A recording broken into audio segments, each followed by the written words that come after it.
உலகின் முதல் நடராஜர் சிலை சிதம்பர நடராஜ பெருமான் சிலையை உருவாக்கப்பட்டதுக்கு முன்னாடியே உருவாக்கப்பட்ட சிலை இந்த கோவில்ல தான் இருக்கு.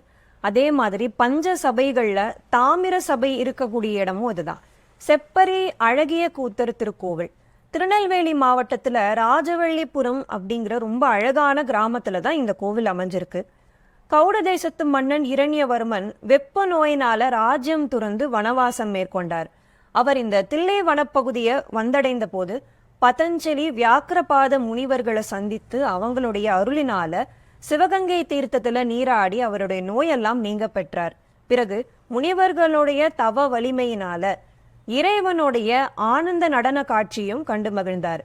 அவர் கண்ட அந்த காட்சியை எல்லாரும் பார்க்கணுங்கிறதுக்காக அது அப்படியே மனசுல உருவேற்றி ஒரு ஓவியமா வரைந்து தலைமை சிற்பியான நமச்சிவாய முத்துக்கிட்ட சொல்லி ஒரு நடராஜ பெருமான் சிலைய செய்யறாரு மன்னன்.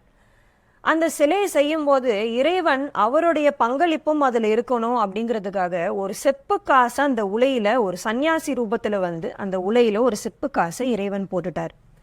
சிலையை செஞ்சு முடிச்ச உடனே இதோடைய மாற்று கம்மியா இருக்கு, பியூரிட்டி கம்மியா இருக்கு அப்படின்னு ராஜா பார்த்துட்டு இன்னொரு சிலை செய்ய சொல்றார். அவருடைய கண் பார்வையிலேயே செஞ்சு முடிச்சா அந்த இன்னொரு சிலையுமே செப்பு சிலையா தான் வெளிப்பட்டது.